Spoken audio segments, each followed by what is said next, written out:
നമ്മുടെ മലങ്കര സഭയുടെ ഈ വൈദികരെ പരിശീലിപ്പിച്ചെടുക്കുന്ന സെമിനാറുകളെക്കുറിച്ച് കൂടുതലായിട്ട് നമുക്ക് ജനങ്ങളുടെ ഇടയിലൊന്നും ഒരു അവയർനെസ് കൊണ്ടുവരാനായിട്ടുള്ള ഒരു ശ്രമമാണത്. അപ്പം പ്രത്യേകിച്ച് അച്ഛനൊരു സെമിനാരിയിൽ പഠിപ്പിക്കുന്ന ഒരു അച്ഛനായതുകൊണ്ട് ഈ സെമിനാരിയെക്കുറിച്ച് കൂടുതൽ കാര്യങ്ങൾ, അതായത് ഇത് എങ്ങനെ തുടങ്ങി, നമ്മുടെ സെമിനാരികൾ എവിടെ, എന്ത് ചെയ്യുന്നു എന്നതിനെക്കുറിച്ച് അച്ഛനൊരു ഇൻട്രഡക്ഷൻ തരാമെന്ന് തോന്നുന്നത്. നമുക്കിന്നിപ്പോൾ ഉള്ളത് 2 വൈദിക സെമിനാരികളാണ്. അതിൽ ഒന്ന് ഏറ്റവും പുരാതനമായ കോട്ടയത്തെ പഴയ സെമിനാരി 1815 1815 അത് ആരംഭിക്കുന്ന കാലത്ത് CMS മിഷണറിമാരുടെ വളരെ ശക്തമായിട്ടുള്ള പിന്തുണ നമുക്കുണ്ടായിരുന്നു. സാമ്പത്തികമായിട്ടുള്ള പിന്തുണയുണ്ടായിരുന്നു. അവരവിടെ പഠിപ്പിക്കുകയും ചെയ്തിരുന്നു. എന്നാൽ പിന്നീട് CMS മിഷണറിമാരുമായിട്ട് തെറ്റിപ്പിരിയാനിടയായ സാഹചര്യത്തിൽ അത് പൂർണ്ണമായിട്ട് നമ്മുടെ സഭയുടെ നിയന്ത്രണത്തിൽ വരികയും അത് തുടരുകയുമാണ് ചെയ്തത്. സഭയ്ക്ക് ആവശ്യമായിരുന്ന വൈദികരെ ആ കാലത്ത് 19th സെഞ്ച്വറിയിൽ പരിശീലിപ്പിച്ചുകൊണ്ടിരുന്നത് പല സെമിനാരികളിലായിട്ടാണ്. പല മൽപ്പാൻ പാഠശാലകളായിരുന്നല്ലോ. അതിൽ ചിലതിനൊക്കെ അന്ന് തന്നെ സെമിനാരി എന്നുള്ള പേരുണ്ടായിരുന്നു. ആലുവ സെമിനാരി, പരുമല തിരുമേനിയുടെ കാലത്ത് പരുമല സെമിനാരി ഉണ്ടായി. അപ്പോൾ അതിൻ്റെയൊക്കെ ഒപ്പം ഈ പറഞ്ഞതുപോലെ പഴയ സെമിനാരിയും നടന്നു വന്നുകൊണ്ടിരുന്നു. പക്ഷേ പിന്നീട് ഗ്രാജുവലായിട്ട് മറ്റ് സെമിനാരികളൊക്കെയും അവിടുത്തെ ഗുരുക്കന്മാരൊക്കെ അവസാനിക്കുമ്പോൾ പല സെമിനാരികളും നിന്നുപോയിട്ട് അവസാനം പഴയ സെമിനാരിയിൽ മാത്രം നമ്മുടെ വൈദിക വിദ്യാഭ്യാസം കോൺസെൻട്രേറ്റ് ചെയ്യപ്പെടുകയാണ് ചെയ്തത്. അപ്പോൾ അത് ആ ട്രഡീഷണൽ രീതിയിൽ ആ കാലത്തൊക്കെ പഠിപ്പിച്ചുകൊണ്ടിരുന്നു. പിന്നീട് സെറാംപൂർ യൂണിവേഴ്സിറ്റിയുമായിട്ട് അഫിലിയേറ്റ് ചെയ്തത് എൻ്റെ ഓർമ്മ ശരിയാണെങ്കിൽ 1960s-ലായിരിക്കണം. അപ്പോൾ അങ്ങനെ അഫിലിയേറ്റ് ചെയ്തതോടുകൂടെ വളരെ കൃത്യമായിട്ടുള്ള ഒരു സിലബസിൽ അവിടെ പഠിത്തം ആരംഭിക്കുന്നതിനായിട്ടുള്ള ഇടയുണ്ടാവുകയാണ് ചെയ്തത്. അപ്പോൾ നമ്മളവിടെ ഒരു ബാച്ചിലർ ഡിഗ്രി, സെറാംപൂർ യൂണിവേഴ്സിറ്റിയുടെ ബാച്ചിലർ ഡിഗ്രി കൊടുക്കുന്നു. അതോടൊപ്പം തന്നെ നമ്മുടെ സഭയുടെ ഒരു ഗ്രാജുവേറ്റ് ഇൻ സേക്രഡ് തിയോളജി എന്ന് പറയുന്ന ഒരു ഡിഗ്രി നമ്മൾ കൊടുക്കുന്നുണ്ട്. അതിന് രണ്ടിൻ്റെയും ക്ലാസ്സുകളെല്ലാം ഒരേ ക്ലാസ്സിൽ ഒരുമിച്ച് ഒരേ ക്ലാസ്സുകൾ തന്നെയാണ്, ഒരു വ്യത്യാസവും ഇല്ല. 4 വർഷമായിരുന്നു പണ്ട്. 3 വർഷമാണ് സെറാംപൂറിൻ്റെ ബാച്ചിലർ ഡിഗ്രി എന്ന് പറയുന്നത്. പക്ഷേ നമ്മളെ സംബന്ധിച്ചിടത്തോളം വൈദികർക്ക് സുറിയാനി ഭാഷ പഠിക്കണം. അതുപോലെ തന്നെ ഒരു വൈദികനാകുമ്പോൾ ആരാധനാക്രമങ്ങളെല്ലാം ശരിയായിട്ട് നടത്താനായിട്ട് പഠിക്കണം. അതുപോലെ തന്നെ അപ്പോൾ ആരാധനയിലുള്ളതായ ഒരു ട്രെയിനിങ്ങും സുറിയാനി ഭാഷയുടെ ട്രെയിനിങ്ങും എല്ലാം കൂടുതലായിട്ട് നമുക്ക് ആവശ്യമായി വരുന്നതുകൊണ്ട് 4 വർഷത്തെ പ്രോഗ്രാമായിട്ടാണ് ഈ അടുത്ത കാലം വരെയും നടന്നുകൊണ്ടിരുന്നത്. അപ്പോൾ 4 വർഷത്തിൻ്റെ അവസാനം BA ഡിഗ്രി ഓൾറെഡി ഉള്ളവർക്ക് നേരിട്ട് സെറാംപൂർ യൂണിവേഴ്സിറ്റിയുടെ BD പരീക്ഷയ്ക്ക് അപ്പിയർ ചെയ്ത് BD ലഭിക്കും. അല്ലാത്തവർക്ക് GST എന്ന് പറയുന്ന നമ്മുടെ സഭ കൊടുക്കുന്ന ബിരുദം മാത്രം കൊടുത്തതിന് ശേഷം 1 വർഷവും കൂടെ കഴിഞ്ഞിട്ട് അവർക്ക് BD ഡിഗ്രിക്ക് പിന്നെ കൂടുതൽ പഠനമൊന്നും കൂടാതെ എഴുതാനായിട്ടുള്ള സാധ്യതയുണ്ട്. ഈ 4 ഇയേഴ്സ് കഴിഞ്ഞിട്ട് 1 വർഷം കൂടെ കഴിയും. അതായത് ഓൾറെഡി BA ഇല്ലാത്തവർ, ഓൾറെഡി ബാച്ചിലർ ഡിഗ്രി ഉള്ളവർക്ക് BD നേരിട്ട് എഴുതാനായിട്ടുള്ള സാധ്യതയുണ്ട്. ഇപ്പോൾ ഒരു 5-6 വർഷത്തോളമായി ഇത് ഒരു സെമസ്റ്ററിലെ പ്രാക്ടിക്കൽ വർക്കും കൂടെ ഉൾപ്പെടുത്തി 4.5 വർഷമാക്കി ഇപ്പോൾ മാറ്റിയിട്ടുണ്ട് വൈദിക സെമിനാരി വിദ്യാഭ്യാസം. ഈ ഒരു സെമസ്റ്റർ കൂടുതൽ അവരെ ഫീൽഡിലേക്ക് വിടുകയാണ്, പള്ളികളിലേക്കോ അല്ലെങ്കിൽ ജീവകാരുണ്യ പ്രവർത്തനങ്ങൾ, നോർത്ത് ഇന്ത്യയിലെ മിഷൻ കേന്ദ്രങ്ങൾ. അതിപ്പോൾ നമ്മുടെ സഭയുടേത് മാത്രമാവണമെന്നൊന്നുമില്ല.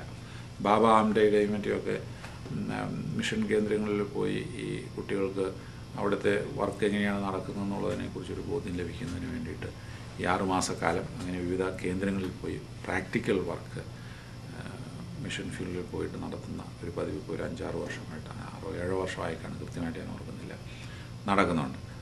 അപ്പോൾ അങ്ങനെ പഴയ സെമിനാരി ഇപ്പോൾ 4 വർഷം, 1 വർഷം ഏതാണ്ട് 25-നും 30-35 വരെ വിദ്യാർത്ഥികളെ നമ്മൾ അഡ്മിറ്റ് ചെയ്യുന്നുണ്ട്. അങ്ങനെ 4 വർഷം, അര വർഷം ഒരു ഫീൽഡിലായിരിക്കും. 4 വർഷത്തെ അവിടെ താമസിച്ചുള്ള ഫുൾ റെസിഡൻഷ്യൽ കോഴ്സാണ്. ആർക്കും ഡേ സ്കോളേഴ്സായിട്ട് ആർക്കും പഠിക്കാനായിട്ട് സാധിക്കില്ല. പൂർണ്ണ സമയം അവിടുത്തെ ആരാധനകളിലും പങ്കെടുക്കണം, വിശുദ്ധ കുർബാനയിൽ പങ്കെടുക്കണം, എല്ലാ ഞായറാഴ്ചയും അടുത്തുള്ള പള്ളികളിൽ പോയി പ്രസംഗിക്കാനും ആത്മീയ സംഘടനകളുടെ പ്രവർത്തനത്തിന് നേതൃത്വം കൊടുക്കാനും ഒക്കെ ഉള്ളതായ സാഹചര്യം അതുകൊണ്ടാകും. അതിനുശേഷം പിന്നെ MTH കോഴ്സ് ആരംഭിച്ചു 1980s. MTH മാസ്റ്റേഴ്സ് ബിരുദം. അത് നമ്മുടെ സെമിനാരി തന്നെയല്ല, മാർത്തോമ സെമിനാരിയും CSIക്കാരുടെ തിരുവനന്തപുരം കണ്ണമ്മൂലയുള്ള സെമിനാരിയും കൂടെ സഹകരിച്ച് ഈ 3 കൂടെ കൂടിയാൽ മാത്രമേ ആവശ്യത്തിനുള്ള ഫാക്കൽറ്റി ഉണ്ടാവുകയുള്ളൂ. അങ്ങനെ മാസ്റ്റേഴ്സ് ബിരുദവും ഡോക്ടറേറ്റ് ബിരുദവും ഇപ്പോൾ നമുക്ക് നാട്ടിൽ തന്നെ കേരളത്തിൽ തന്നെ ചെയ്യാനായിട്ടുള്ള സാഹചര്യമുണ്ട്. അതിന് FFRRC എന്ന് പറയും, federated faculty for research in Christian, FFRRC എന്ന നിയമം. അപ്പം അച്ഛൻ പറഞ്ഞ ഈ 25 to 35 അത് ഈ 30 to 35 ആയിരിക്കും കറക്റ്റ്. അപ്പൊ ഈ പഴയ സെമിനാരി മാത്രമാണോ അതോ പഴയ സെമിനാരിയിൽ മാത്രമുള്ള കാര്യമാണ് പറയുന്നത്. ഇത് കൂടാതെ പിന്നെ നാഗ്പൂർ ഇപ്പോൾ നമുക്ക് മറ്റൊരു സെമിനാരിയും കൂടെ പ്രവർത്തിക്കുന്നുണ്ട്. ബിലായിലാണ് അത് ആരംഭിച്ചത്, പിന്നീട് നാഗ്പൂരിലേക്ക് ഷിഫ്റ്റ് ചെയ്യുകയാണ് ചെയ്തത്. അത് നോർത്ത് ഇന്ത്യയിലെ നമ്മുടെ പള്ളികളിൽ സേവനമനുഷ്ഠിക്കുന്നതിന് വേണ്ടിയിട്ടുള്ള വിദ്യാർത്ഥികളെ ട്രെയിൻ ചെയ്യുന്നതിന് വേണ്ടിയിട്ടാണ് നാഗ്പൂർ സെമിനാരി ആരംഭിച്ചിട്ടുള്ളത്. അതും അവിടെയും സഹാറൻപൂർ യൂണിവേഴ്സിറ്റിയോട് അഫിലിയേറ്റ് ചെയ്തിട്ടുള്ള BD കോഴ്സാണ് കൊടുക്കുന്നത്. അവിടുത്തെ വ്യത്യാസം എന്താണെന്ന് ചോദിച്ചാൽ നോർത്ത് ഇന്ത്യൻ സാഹചര്യത്തിനനുസരിച്ച് ആരാധന നടത്തുവാൻ തക്കവണ്ണമുള്ള ട്രെയിനിങ് അവർക്ക് കൊടുക്കുന്നുണ്ട്. ഹിന്ദിയിലും തമിഴിലും ഒക്കെയുള്ള ആരാധനയ്ക്കുള്ള, ഇംഗ്ലീഷിലും ഒക്കെ ആരാധന നടത്തുന്നതിനുള്ള പ്രത്യേക ട്രെയിനിങ് അവിടെ കൊടുക്കുന്നുണ്ട്. അവിടെ നാഗ്പൂർ സെമിനാരിയിൽ പഠിക്കുന്ന വിദ്യാർത്ഥികൾ ഒരു സെമസ്റ്റർ കോട്ടയത്ത് വന്ന് അവിടെ താമസിച്ച് നമ്മുടെ ആരാധനയെല്ലാം കൂടുതൽ പഠിക്കുന്നതിന് വേണ്ടിയിട്ട് ഒരു ട്രെയിനിങ് കൊടുക്കുന്നുണ്ട് സിസ്റ്റമാറ്റിക്കായിട്ട്. അത് കഴിഞ്ഞ് അവർ വീണ്ടും ചെന്ന് നാഗ്പൂർ താമസിച്ച് ബാക്കി അവരുടെ പഠനം പൂർത്തിയാക്കി പോകുന്ന ഒരു സാഹചര്യം. അപ്പോൾ ഈ രണ്ടും കൂടി കൂട്ടിയാൽ ഒരു വർഷം എത്ര സ്റ്റുഡൻസ് ഇറങ്ങുന്നുണ്ട്? നാഗ്പൂർ സെമിനാരിയിലെ നമ്പർ അധികമില്ല. അവിടുത്തെ നമ്പർ ഒരു 10 പേരോളം ഒക്കെ വരുന്നുള്ളൂ ഒരു വർഷം. അപ്പോൾ ഏതാണ്ട് ഒരു 45 സ്റ്റുഡൻസോളം രണ്ടും കൂടെ കൂടി പഠനം പൂർത്തിയാക്കുന്നുണ്ട് എന്ന് പറയുന്നത്. നമുക്ക് ഒരു 25 ഡയസസോളം ഉണ്ടല്ലോ ഇപ്പം തന്നെ. അപ്പം ഒരു ഡയസസിൽ ഒരു വർഷത്തിലൊരു 2 പള്ളി ആഡ് ചെയ്താൽ അതിനൊപ്പമുള്ള നമ്മൾ അച്ഛന്മാർ സപ്ലൈ ഡിമാൻഡ് ഉണ്ടോ? ഉണ്ടല്ലോ, തീർച്ചയായിട്ടും മെയിൻറ്റെയിൻ ചെയ്യാൻ പറ്റുന്നുണ്ട്. അത് ഉണ്ടെങ്കിൽ മാത്രമേ വിദ്യാർത്ഥികളെ അയക്കുകയുള്ളൂ. കാരണം ഈ വൈദികരുടെ വേലയെ സംബന്ധിച്ചിടത്തോളം ഇപ്പോഴത്തെ നമ്മുടെ സഭയിലുള്ള ഒരു സാഹചര്യം അനുസരിച്ച് നമുക്ക് വൈദികരെ ഫ്രീ ആയിട്ട് നിർത്തുക എന്ന് പറയുന്നത് പ്രയാസമുള്ള സംഗതി. ഒരു വൈദികനുണ്ടായാൽ ആ വൈദികന് ഒരു ഇടവക കൊടുക്കേണ്ട ഒരു സാഹചര്യമുണ്ട്. അപ്പോൾ അതുകൊണ്ട് ഇടവകയ്ക്ക് അനുസരിച്ചുള്ള വൈദികരെ നമ്മൾ സാധാരണഗതിയിൽ പട്ടം കൊടുത്ത് വിടാറുള്ളൂ. ഇപ്പോൾ ഏതെങ്കിലും ഭദ്രാസനത്തിൽ വൈദികർ ആവശ്യത്തിൽ കൂടുതൽ ഉണ്ട് അല്ലെങ്കിൽ ആവശ്യത്തിലുണ്ട് എന്ന് കണ്ടു കഴിഞ്ഞാൽ പിന്നെ 1-2 വർഷത്തേക്ക് അവിടെ നിന്ന് വിദ്യാർത്ഥികളെ മെത്രാപ്പൊലീത്തന്മാരെ അയക്കാതിരിക്കും ഒരുപക്ഷെ. അപ്പോൾ ഇങ്ങനെ എല്ലാ ഡയസസിനും ഒരു കോട്ട ഉണ്ടോ? കോട്ടയായിട്ടൊന്നും നിശ്ചയിച്ചിട്ടില്ല. പക്ഷേ എങ്കിലും തിരുമേനിമാർ പറയുന്നത് മാക്സിമം നമ്മളിപ്പം ഒരു ഭദ്രാസനത്തിന് 4 പേര് വേണമെന്ന് പറഞ്ഞാൽ ആ വർഷം ഓൾറെഡി നമ്മുടെ സീറ്റ്സ് മുഴുവൻ ഫില്ലായിപ്പോയി. അതായത് താമസിക്കാനുള്ള സൗകര്യങ്ങളുണ്ട്. ഇപ്പോൾ സെമിനാരിയിൽ ഇപ്പോൾ വർദ്ധിപ്പിക്കാനായിട്ട് പോവുകയാണ് കോട്ടയത്ത്. ഒരു 10 പേരെയും കൂടെ കൂടുതൽ അഡ്മിറ്റ് ചെയ്യാൻ തക്കവണ്ണമുള്ള മുറിയും അതുപോലെ തന്നെ റൂംസും മെസ് ഹോളിലെ സൗകര്യങ്ങളും ചാപ്പലിലെ സൗകര്യങ്ങളും ഒക്കെ ക്രമീകരിക്കാനായിട്ട് ഇപ്പം അവിടെ കൺസ്ട്രക്ഷൻ നടന്നുകൊണ്ടിരിക്കുക. അത് ഒരു പെട്ടെന്നൊരു നീഡുണ്ടായതിൻ്റെ അടിസ്ഥാനത്തിലാണ്. അത് കൂടാതെ വൈദികർക്ക് കൂടുതൽ നമുക്കിപ്പോഴും വൊക്കേഷനുള്ള ഒത്തിരി കുട്ടികൾ വരുന്നുണ്ട് വൈദിക വിദ്യാഭ്യാസം. ഇപ്പം ഒരു വർഷം 80-90 ആപ്ലിക്കൻസ് വരുന്നുണ്ട്. നമുക്കതിൽ നിന്ന് 35 പേരെയൊക്കെ എടുക്കാനായിട്ട് അങ്ങേയറ്റം സാധിക്കുന്നു. അപ്പോൾ കുറച്ച് പേർക്കും കൂടെ നമ്മൾ അഡ്മിഷൻ കൊടുത്തിട്ട് സഭയുടെ മിഷൻ പ്രവർത്തനങ്ങൾക്ക്, അതായത് നോൺ പാരിഷ് ഓറിയൻറ്റഡ് അല്ലാത്ത ഒരു വർക്ക് ഈ വൈദികർ കൊടുക്കണമെന്നുള്ള ഒരു ആവശ്യം വളരെയധികം വരുന്നുണ്ട്. വൈദിക സെമിനാരിയിലെ അധ്യാപകർ തന്നെ അതിനെക്കുറിച്ച് പഠനം നടത്തുകയും ഏതൊക്കെ വിധത്തിൽ എത്ര പേരെ നമുക്ക് ഉൾക്കൊള്ളാൻ സാധിക്കുമെന്നുള്ളതിനെക്കുറിച്ചുള്ള റിപ്പോർട്ട് കൊടുക്കുകയൊക്കെ ചെയ്തിട്ടുണ്ട്.